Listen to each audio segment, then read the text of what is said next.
السلام علیکم ورحمۃ اللہ وبرکاتہ۔ سیدنا کریم صلی اللہ تعالی علیہ وآلہ وسلم، سورہ بقرہ۔ آج آیت نمبر ہم 119 لفظی و با محاورہ ترجمے سے پڑھیں گے، اور انشاءاللہ عز و جل اس آیت کے تحت بہت ہی اہم مسئلہ جو ہے وہ بیان کیا جائے گا۔ وہ ہے حضور علیہ الصلوۃ والسلام کے والدین کریمین کے ایمان کے بارے میں اہل سنت و جماعت کا کیا عقیدہ اور نظریہ ہے، یہ بھی بیان کیا جائے گا دلائل کے ساتھ۔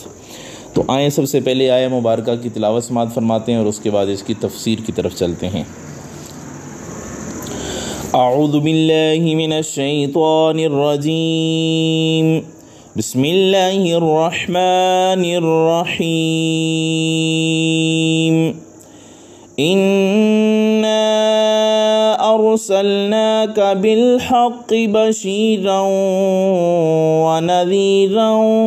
وَلَا تُسْأَلُ عَنْ أَصْحَابِ الْجَحِيمِ۔ بے شک ہم نے بھیجا ہے آپ کو اے حبیب حق کے ساتھ رحمت کی خوشخبری دینے والا، عذاب سے ڈرانے والا، اور آپ سے باز پرس نہیں ہوگی ان دوزخیوں کے متعلق۔ یہ آیت کا با محاورہ ترجمہ ہے، اس کا لفظی ترجمہ سماعت فرمائیں۔ انا بے شک ہم نے ارسلنا کا آپ کو بھیجا ہے، بالحق کی حق کے ساتھ، بشیرن خوشخبری دینے والا، و نذیرن اور ڈرانے والا، ولا تسألوا اور آپ سے سوال نہیں کیا جائے گا، آپ سے باز پرس نہیں ہوگی، ان سے کے متعلق، اصحاب الجحیم دوزخ والوں کے متعلق یا دوزخ والوں کے بارے میں۔ اس آیت کا پچھلی آیت سے کیا تعلق ہے، سب سے پہلے تو یہ جانتے ہیں، اس کے بعد اس کی تفسیر کی طرف چلیں گے۔ اس آیت کا پچھلی آیت سے چند طرح سے تعلق ہے۔ پہلا تعلق پچھلی آیت سے معلوم ہوا تھا کہ کفار نے عناداً معجزات مانگے اور رب سے ان کے جوابات بھی دیے تھے۔ رب تعالیٰ نے جو ہے وہ ان کے علیحدہ علیحدہ جوابات دیے تھے۔ اب فرمایا جا رہا ہے کہ اے نبی صلی اللہ علیہ وسلم، ہم نے آپ کو ان سے مناظرہ کرنے کے لیے بھیجا ہی نہیں ہے۔ آپ ان کی فالتو باتوں سے جو ہے اپنے دل کو تنگ نہ کیا کریں، پریشان نہ ہوا کریں۔ آپ نے اپنا مقصد رسالت پورا فرما دیا ہے۔ گویا پہلے کلام کا رخ کفار کے جواب کی طرف تھا، اب اپنے محبوب صلی اللہ تعالیٰ علیہ وآلہ وسلم کے دل کو تسکین کی خاطر جو ہے وہ کلام کا رخ آپ کی طرف کیا گیا۔ دوسرا تعلق پچھلی آیت میں فرمایا گیا تھا کہ ہم نے بہت سی آیتیں ظاہر فرمائی ہیں، اب ان آیات کی تفصیل فرمائی جا رہی ہے کہ مجموعہ آیات آپ کی ذات اور صفات ہیں۔ تیسرا تعلق بتایا گیا، فرمایا گیا تھا کہ کفار رب سے ہم کلامی کا مطالبہ کرتے ہیں۔ اب فرمایا جا رہا ہے کہ یہ لوگ اگر ایمان لے آئیں تو ان کو یہ ہم کلامی کے درجہ حاصل ہے، کیونکہ ہم نے آپ سے کلام کیا ہے اور یہ لوگ بھی آپ سے کلام کریں گے، تو گویا یہ ہم سے ہی کلام کریں گے۔ جیسے عید کے ہلال میں، عید کے چاند میں تمام دنیا کے مسلمانوں کی نگاہیں جمع ہو جاتی ہیں، سب طالب ہوتے ہیں وہ مطلوب، ایسی ہی حضور علیہ الصلوۃ والسلام کی ذات ببرکات میں تمام نگاہیں جمع ہیں، تمام مخلوق بھی آپ کو دیکھتی ہے اور خالق عالم بھی آپ کی طرف جو ہے وہ نظر رحمت فرماتا ہے۔ تو جو رب سے ملنا چاہے وہ حضور سے ملے۔ تو یہ تھا اس آیت کا پچھلی آیت سے تعلق۔ اب اس کا شان نزول کی طرف اگر ہم چلیں، مشرکین نصارہ اور یہود نے جب عناداً یہ اصرار کیا اور باطل عقائد و نظریات پر چپٹے رہے، حق کو تسلیم کرنے کی انہوں نے کوئی کوشش نہ کی، کبھی توحید باری تعالیٰ کے خلاف تو کبھی نبوت کے خلاف کلام پیش کرنا انہوں نے طریقہ بنا لیا، اپنا وتیرہ بنا لیا، تو کئی مرتبہ نبی اکرم صلی اللہ علیہ وسلم ان کے ایمان نہ لانے اور جہنم کا ایندھن بننے کی وجہ سے پریشان ہوئے۔ تو رب تعالیٰ نے آپ کی تسلی کے لیے اس آیہ کریمہ کو اتارا، گویا کہ یوں بیان فرما دیا کہ ہم نے ان کے دین کی مصلحت کے لیے دلائل بیان کر دی ہیں کہ وہ ان سے رہنمائی حاصل کر کے رائے راست پر آ جائیں، ایمان لے آئیں، تاکہ اپنے آپ کو اخروی عذاب سے یہ بچا لیں۔ اس سے زیادہ ہماری کوئی ذمہ داری نہیں ہے۔ اور اے نبی صلی اللہ علیہ وسلم، آپ کا کام یہ تھا کہ آپ وہ دلائل ان تک پہنچا دیں، ان کو تنبیہ کر دیں، یعنی آپ کی ذمہ داری صرف اللہ تعالیٰ کے احکام پہنچانا تھا، ان کو بتا دیں اللہ تعالیٰ کا کوئی شریک نہیں ہے، اللہ تعالیٰ اولاد اور زوجہ سے پاک ہے، اور ان کو ایمان لانے پر اجر عظیم کے حاصل ہونے اور ایمان نہ لانے پر اخروی عذاب حاصل ہونے پر آپ تنبیہ فرما دیں، متنبہ کر دیں۔ اے نبی کریم، آپ کا یہ کام مستحسن طریقے پر کر دیا ہے، آپ نے یہ کام احسن انداز میں ادا کر دیا ہے، آپ نے تبلیغ فرما دی ہے، آپ نے ان کو تنبیہ کر دی ہے، اب وہ ایمان نہ لا کر جہنم کا ایندھن بنتے ہیں تو بنتے رہیں، آپ کو غمزدہ ہونے کی کیا ضرورت ہے؟ آیہ کریمہ کے شان نزول پر غور کرنے سے رب تعالیٰ کی صفت قہاریت و جباریت سمجھ آ گئی، اور نبی کریم رؤوف الرحیم صلی اللہ تعالیٰ علیہ وآلہ وسلم کی صفت رحمت نمایاں طور پر جگمگاتی ہوئی نظر آنے لگی کہ حضور علیہ الصلوۃ والسلام کتنے رحیم ہیں، ان لوگوں کے بارے میں کتنے جو ہے پریشان رہتے تھے۔ اب یہ اس آیت میں جو فرمایا گیا انا ارسلناک بالحق، تو حق کا تعلق اگر ارسال سے ہو تو مطلب یہ ہوگا کہ بے شک ہم نے آپ کو رسول بنا کر بھیجا حق کے ساتھ، یعنی ہمارا آپ کو بھیجنا حق کے ساتھ ہے، اور اگر اس کا تعلق بشیرا و نذیرا کے ساتھ ہو تو اب معنی یہ ہوگا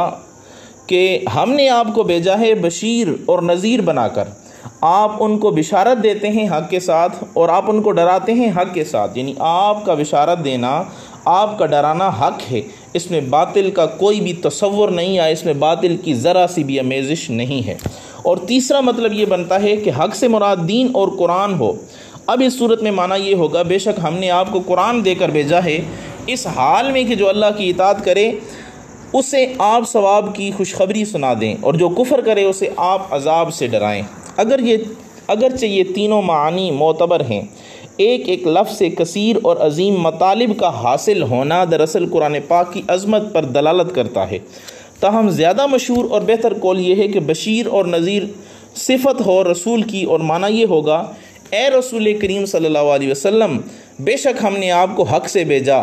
تاکہ جو لوگ آپ کی تابعداری کریں اور آپ کے دین پر چل کر ہدایت حاصل کر لیں ان کو آپ خوشخبری سنا دیں، اور جو لوگ آپ سے کفر کریں اور آپ کے دین سے گمراہ رہیں ان کو آپ جو ہے وہ جہنم سے ڈرائیں۔ اب حق سے کیا مراد ہے؟ تو یہاں پہ حق سے مراد صدق ہے، یعنی ہم نے آپ کو بھیجا صدق سے، یا حق سے مراد قرآن ہے، یعنی ہم نے آپ کو بھیجا ہے قرآن عطا کر کے، یا حق سے مراد اسلام ہے، یعنی ہم نے آپ کو بھیجا ہے اسلام کے ساتھ۔ اور بعض حضرات نے یہ معنی بیان کیا ہے کہ بے شک ہم نے آپ کو یوں ہی بے مقصد نہیں بھیجا بلکہ آپ کو حق کے ساتھ بھیجا ہے۔ اب یہاں پہ بشیرن اور نذیرن کا معنی بھی آپ سماعت فرما لیں، آپ کو بشارت دینے والا بنا کر بھیجا کہ آپ میرے دوستوں اور میری اطاعت کرنے والوں کو عظیم ثواب کی خوشخبری سنا دیں، اور نذیرن آپ کو ڈرانے والا اور خوف دلانے والا بنا کر بھیجا تاکہ آپ میرے دشمن اور میری نافرمانی کرنے والوں کو دردناک عذاب کا خوف دلائیں۔ تو بشیر اور نذیر ہونے کا ذکر فرمایا کہ آپ اہل اطاعت کو خوشخبری دیں اور اہل معصیت کو ڈرائیں، لیکن آپ پر یہ لازم نہیں ہے کہ آپ ان کو جبری طور پر ایمان لانے پر مجبور کریں۔ وہ اپنے عقائد باطلہ پر اصرار کرتے ہیں تو کرنے دیں، تکبر کرتے ہیں تو کرنے دیں، آپ پر کچھ حرج نہیں ہے۔ اسی وجہ سے آگے فرمایا وَلَا تُسْأَلُ عَنْ أَصْحَابِ الْجَحِيمِ، اور آپ سے سوال نہیں کیا جائے گا جہنم والوں کے متعلق، آپ سے جہنم والوں کے بارے میں نہیں پوچھا جائے گا۔ اب یہاں پہ ایک اس کی قرات اور ہے، یہ ہے وَلَا تُسْأَلُ، اور ایک ہے وَلَا تَسْأَلُ عَنْ أَصْحَابِ الْجَحِيمِ۔ اگر یہ والا وَلَا تَسْأَلُ عَنْ أَصْحَابِ الْجَحِيمِ ہو تو پھر اس کا معنی یہ ہوگا کہ بے شک ہم نے آپ کو حق کے ساتھ بشیر و نذیر بنا کر بھیجا ہے، ان کے عذاب کے متعلق متفکر ہو کر سوال کرنے والا آپ کو بنا کر نہیں بھیجا۔ اور یہاں پہ ایک اور چیز بھی بیان کرتا چلوں، بعض لوگوں نے اس جگہ جو ہے اس آیت کے تحت جو ہے وہ حضور علیہ الصلوۃ والسلام کے والدین کے بارے میں یہ کہا ہے کہ نعوذ باللہ من ذالک جو ہے وہ حضور علیہ الصلوۃ والسلام کے والدین جو ہے وہ مومن نہیں ہیں، وہ موحد نہیں ہیں، وہ جہنم میں جائیں گے، جنت میں نہیں جائیں گے۔ تو نعوذ باللہ من ذالک، یہ کتنی بری انہوں نے خباثت اپنے ظاہر سے جو ہے وہ نکالی ہے۔ اب آپ کے سامنے جو ہے چند چیزیں بیان کرتا چلوں۔ جب کفار نے ضدن اور انادن اپنے فرمائشی معجزات کے مطالبات پر اصرار کیا اور ایمان نہ لائے، جبکہ اللہ تعالیٰ نے نبی صلی اللہ علیہ وسلم کے صدق پر نشانیاں نازل کر دی تھیں، تو نبی صلی اللہ علیہ وسلم کو ان کے ایمان نہ لانے پر رنج اور افسوس ہوا۔ تب اللہ تعالیٰ نے یہ آیت کریمہ نازل کی، اور آپ کا کام تو صرف ایمان لانے والوں کو خوشخبری دینا ہے اور ایمان نہ لانے والوں کو دوزخ سے ڈرانا ہے۔ پھر اگر کوئی ایمان نہیں لاتا تو آپ ان سے دوزخ یا آپ سے جو ہے وہ ان دوزخیوں کے متعلق سوال نہیں کیا جائے گا۔ اب یہاں پہ علامہ ابن جریر اپنی سند کے ساتھ جو ہے وہ روایت کرتے ہیں کہ محمد بن کعب قرضی بیان کرتے ہیں کہ رسول اللہ صلی اللہ علیہ وسلم نے فرمایا، کاش مجھے معلوم ہوتا کہ میرے ماں باپ کے ساتھ کیا کیا گیا۔ اور علامہ سیوطی رحمۃ اللہ تعالی علیہ نے لکھا کہ حدیث معضل الاسناد اور ضعیف ہے اور حجت نہیں ہے۔ معضل اس کو کہتے ہیں کہ جس کو بیان کرنے میں دو راوی جو ہے وہ بیچ میں نہ ہو تو اس کو معضل کہتے ہیں، اور ضعیف کہ جس میں جو ہے وہ صحیح کی کوئی بھی جو ہے وہ شرط نہ پائی جائے تو وہ ضعیف روایت ہوتی ہے، تو وہ بھی اس سے بھی جو ہے وہ حجت نہیں پکڑ سکتے۔ اور علامہ قرطبی لکھتے ہیں کہ ہم نے کتاب التذکرہ میں بیان کیا ہے کہ اللہ تعالیٰ نے آپ کے ماں باپ کو زندہ کیا اور وہ آپ پر ایمان لے آئے۔ اور علامہ سیوطی شافی رحمۃ اللہ تعالیٰ علیہ نے حضرت سیدنا محمد مصطفیٰ صلی اللہ علیہ وسلم کے والدین کی نجات یافتہ ہونے کے متعلق جو ہے وہ چند مسالک ذکر کیے ہیں۔ آپ نے پہلا مسلک یہ بیان کیا کہ آپ کے والدین کریمین آپ کی بعثت سے پہلے فوت ہو گئے تھے،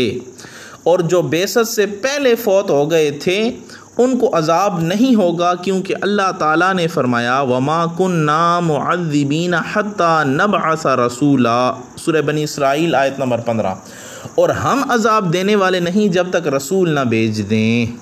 تو یہ آیت ان لوگوں کے ساتھ خاص ہے جن کو کسی نبی کی دعوت نہیں پہنچی، اور کریم آقا صلی اللہ تعالیٰ علیہ وآلہ وسلم کے ابوین کریمین کو کسی نبی کی دعوت نہیں پہنچی۔ انبیاء سابقین کا زمانہ اس سے بہت بعید تھا، کیونکہ ہمارے نبی کریم صلی اللہ علیہ وسلم کی بعثت سے پہلے آخری نبی حضرت عیسیٰ علیہ نبینا علیہ الصلاۃ والسلام تھے، اور ان کے اور ہمارے نبی صلی اللہ علیہ وسلم کے درمیان زمانہ فترت یعنی جب کوئی نبی نہیں آیا، انقطاع نبوت 600 سال ہے۔ پھر وہ زمانہ جاہلیت میں تھے، اور اس وقت شرق و غرب میں جہالت پھیل چکی تھی۔ دنیا کے چند علاقے میں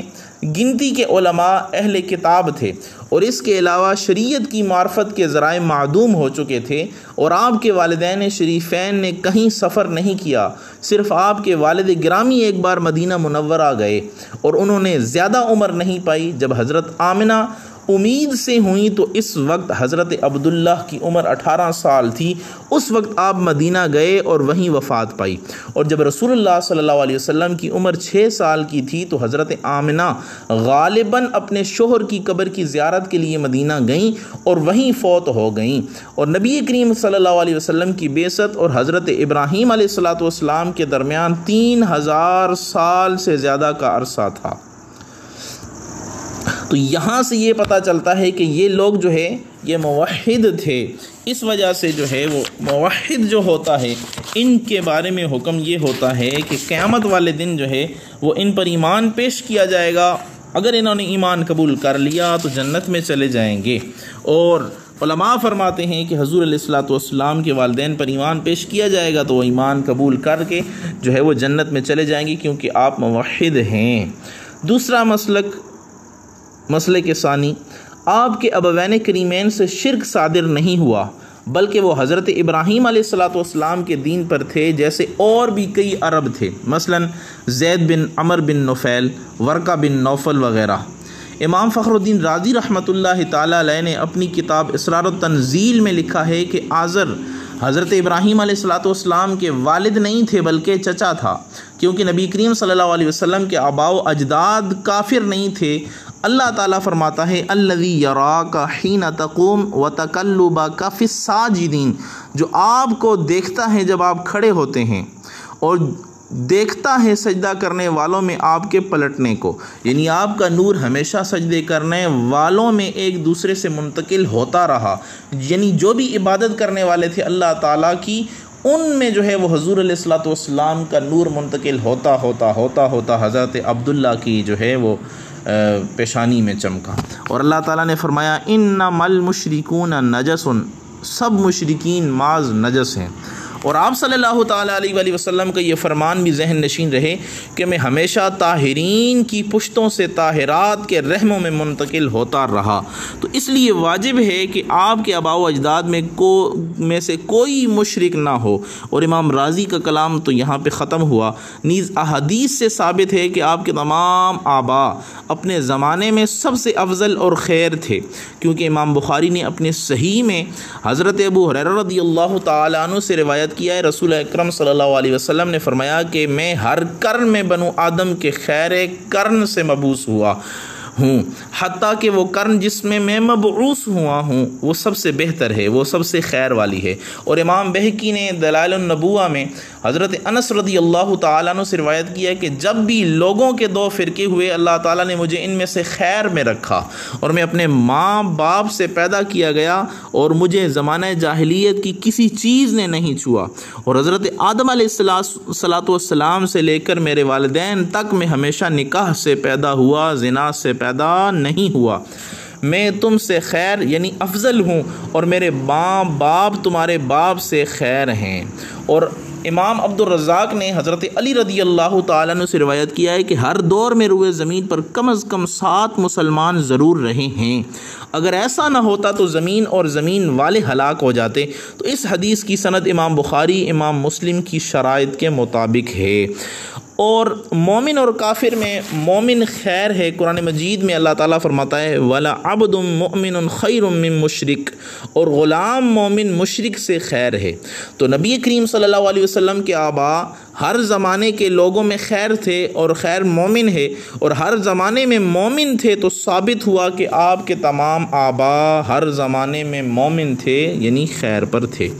مسئلے کے سالک یہ ہے کہ اللہ تعالیٰ نے آپ کے ابوین کریمین کو زندہ کیا حتیٰ کہ وہ آپ پر ایمان لے آئے۔ امام ابن شاہین، حافظ ابو بکر خطیب بغدادی، علامہ سہیلی، علامہ قرطبی، محب طبری اور علامہ ناصر الدین وغیرہ کا یہی مسلک ہے۔ انہوں نے اس روایت سے استدلال کیا ہے کہ جس کو ابن شاہین نے الناسخ والمنسوخ میں، خطیب بغدادی نے السابق واللاحق میں، امام دارقطنی نے اور امام ابن عساکر نے الغرائب میں سند ضعیف کے ساتھ جو ہے وہ حضرت عائشہ صدیقہ رضی اللہ تعالی عنہا سے روایت کیا ہے کہ رسول اکرم صلی اللہ علیہ وسلم حجۃ الوداع کیا، پھر میرے ساتھ ایک گاڑی پر حجون میں آئے، اور اس حال میں کہ آپ غمزدہ تھے، رو رہے تھے۔ آپ کافی دیر ٹھہرے رہے، پھر میرے پاس لوٹے تو اس وقت آپ خوش تھے اور مسکرا رہے تھے۔ آپ نے فرمایا میں اپنی والدہ کی قبر پر گیا تھا، میں نے اللہ تعالیٰ سے دعا کی کہ وہ ان کو زندہ کر دے۔ اللہ تعالیٰ نے ان کو زندہ کر دیا اور وہ مجھ پر ایمان لائے، پھر اللہ تعالیٰ نے ان کو لوٹا دیا۔ اور یہ حدیث محدثین کے اتفاق سے ضعیف ہے، بلکہ ایک قول یہ ہے کہ موضوع ہے، لیکن صحیح یہ ہے کہ یہ ضعیف ہے، موضوع نہیں ہے، یعنی من گڑت نہیں ہے۔ اب تو حضرت عائشہ صدیقہ رضی اللہ تعالی عنہا بیان کرتی ہیں رسول اکرم صلی اللہ علیہ وسلم نے اپنے رب سے دعا کی اور وہ آپ کے والدین کو زندہ کر دے۔ اللہ تعالیٰ نے ان کو زندہ کیا اور وہ آپ پر ایمان لے آئے، پھر اللہ تعالیٰ نے ان پر موت طاری کر دی۔ اس کے بعد علامہ سہیلی نے لکھا ہے کہ اللہ تعالیٰ ہر چیز پر قادر ہے اور اس کی رحمت اور قدرت اس سے عاجز نہیں ہے، اور اس کے نبی صلی اللہ علیہ وسلم اس لائق ہیں کہ وہ ان کی خصوصیت کے ساتھ اپنے فضل و کرم سے نواز دے۔ اور علامہ قرطبی نے لکھا ہے کہ ابوین کریمین کو زندہ کرنے کی حدیث اور ان کے لیے استغفار کی ممانعت میں کوئی تعارض نہیں ہے۔ اور علامہ قرطبی کے بعد یہ فرماتے ہیں کیونکہ غیر معصوم کے لیے استغفار کرنا اور ان کے حق میں معصیت کا وہم پیدا کرنا جو ہے اس میں جو ہے یہ منع ہے، کہ آپ فرماتے ہیں کہ ان کے لیے استغفار کرنا اس میں کوئی تعارض نہیں ہے، کیونکہ غیر معصوم کے لیے استغفار کرنا ان کے حق میں معصیت کا وہم پیدا کرتا ہے۔ اور علامہ قرطبی نے کہا ہے کہ نبی کریم صلی اللہ علیہ وسلم کے فضائل بے شمار ہیں، اور ابوین کریمین کو زندہ کرنا عقلاً اور شرعاً محال نہیں ہے، کیونکہ قرآن مجید میں بنو اسرائیل کے مقتول کو زندہ کرنے اور اپنے قاتل کی خبر دینے کا ذکر ہے، اور حضرت عیسیٰ علیہ السلام مردوں کو زندہ کرتے تھے۔ قاضی ابو بکر ابن العربی مالکی سے کسی نے پوچھا کہ جو شخص یہ کہے کہ نبی کریم صلی اللہ علیہ وسلم کے والد دوزخ میں ہیں، اس کا کیا حکم ہے؟ انہوں نے کہا وہ ملعون ہے، کیونکہ اللہ تعالیٰ نے فرمایا جو لوگ اللہ اور اس کے رسول کو ایذا دیتے ہیں اللہ ان پر دنیا اور آخرت میں لعنت فرماتا ہے۔ سورہ احزاب کی آیت نمبر 57 ہے۔ اور آپ کے لیے اس سے بڑھ کر اور کیا ایذا ہوگی کہ آپ کے والد کو جہنمی کہا جائے۔ اور صحیح مسلم کی حدیث میں ہے کہ میرا باپ اور تمہارا باپ جہنم میں ہے، اس میں باپ کا اطلاق چچا پر ہے، اور اس سے مراد جو ہے وہ ابو طالب ہیں۔ اور علامہ باجی رحمۃ اللہ تعالی علیہ نے بھی المنتقی میں اس طرح لکھا ہے کہ امام بہقی نے شعب الایمان میں حضرت طلق بن علی سے روایت کیا ہے کہ رسول اللہ صلی اللہ علیہ وسلم نے فرمایا اگر میں اپنے والدین یا ان میں کسی ایک کو پا لیتا تو میں عشاء کی نماز میں ہوتا اور وہ مجھے یا محمد کہہ کے پکارتے تو میں لبیک کہتا۔ اور علامہ شامی رحمۃ اللہ تعالی علیہ آخر میں لکھتے ہیں اللہ تعالیٰ نے آپ کو یہ عزت دی ہے کہ آپ کے والدین کریمین کو زندہ کیا، وہ آپ پر ایمان لے آئے، جیسا کہ اس حدیث میں ہے جس کو علامہ قرطبی حافظ ناصر الدین نے صحیح قرار دیا، اور انہوں نے خلاف قاعدہ موت کے بعد ایمان کا نفع پایا۔ اس میں نبی کریم صلی اللہ علیہ وسلم کو عزت دی ہے، جیسے بنی اسرائیل کے مقتول کو زندہ کیا گیا، حضرت عیسیٰ علیہ السلام نے مردوں کو زندہ کیا، تو نبی کریم صلی اللہ علیہ وسلم کے ہاتھ پر اللہ تعالیٰ نے مردوں کی ایک جماعت کو زندہ کیا۔ اب یہاں پہ اگر دونوں کے نام دیکھے جائیں، حضور علیہ السلام کے ابوین کریمین کے نام بھی دیکھے جائیں تو وہ بھی ایسے محسوس ہوتے ہیں، محسوس کیا بلکہ یقین ہوتے ہیں کہ یہ مومن، کیونکہ حضور علیہ السلام کا نام ہے عبداللہ، اور عبداللہ کا مطلب ہوتا ہے اللہ تعالیٰ کا بندہ، اور کبھی بھی جو ہے وہ حضرت عبداللہ سے کسی ایک ضعیف روایت میں بھی یہ نہیں ہے کہ حضرت عبداللہ نے جو ہے رحمۃ اللہ تعالیٰ علیہ رضی اللہ تعالیٰ عنہ نے جو ہے وہ کسی کے آگے جو ہے وہ کسی بت کے آگے جو ہے وہ سر جھکایا ہو، کبھی بھی ایسا نہیں کیا۔ اور آمنہ کا کیا مطلب ہوتا ہے؟ حضرت آمنہ کا مطلب ہوتا ہے امن والی، یا جسے امن دیا جائے، یا جو لوگوں کو جو ہے وہ امن دینے والی ہو۔ تو حضرت آمنہ رضی اللہ تعالیٰ عنہا جو ہیں وہ بھی امن والی ہیں کہ انہیں جو ہے وہ اللہ تعالیٰ نے دوزخ سے جو ہے وہ امان دی ہے، یا دوزخ سے جو ہے وہ امن دی ہے، امان میں رکھا ہے، کیونکہ یہ اللہ کی امانت رکھنے والی ہوتی ہے، یا دنیا کو جو ہے وہ امن دینے والی بی ہیں، یا ایمان والی ہیں۔ جو ان کو آمنہ کہہ کر جو ہے وہ کافر کہتا ہے تو وہ ایسا ہے جیسے حضور علیہ السلام کو محمد کہہ کر ان کی گستاخی کرے۔ تو لہٰذا اس سے بھی یہ ثابت ہوا کہ یہ دونوں جو ہے وہ جنتی ہیں اور جنت میں ہوں گے، اور ان کا ایمان ثابت ہوا۔ تو یہ تین مسالک تھے۔ اس کے علاوہ جو ہے حضور علیہ السلام کے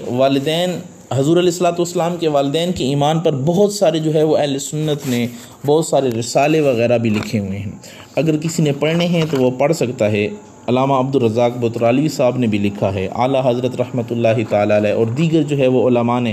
اس بارے میں جو ہے وہ تفصیلاً کلام کیا ہے۔ اگر کسی کو جو ہے وہ اس بارے میں مزید تحقیق کرنی ہو تو وہ تحقیق کر سکتا ہے۔ جب وہ تحقیق کرے گا تو وہ اسی مقام پہ پہنچے گا کہ وہ حضور علیہ السلام کے والدین کو جو ہے وہ موحد مانے گا، یا حضور علیہ السلام کے والدین کو جو ہے وہ مومن پائے گا۔ اسی طرح حضور ضیاء الامت رحمۃ اللہ تعالیٰ علیہ نے بھی جو ہے وہ ضیاء النبی کی ایک جلد میں جو ہے وہ تفصیل کے ساتھ حضور علیہ السلام کے والدین کے بارے میں جو ہے وہ تفصیلاً ذکر کیا ہے۔ اگر کوئی وہ بھی پڑھنا چاہے تو وہ بھی ضیاء النبی کی جلد میں موجود ہے، وہ بھی پڑھ سکتے ہیں۔ اللہ سے دعا ہے اللہ تعالی ہم سب کو اپنے ایمان کی حفاظت کرنے کی توفیق عطا فرمائے۔ وما علیہ الا البلاغ۔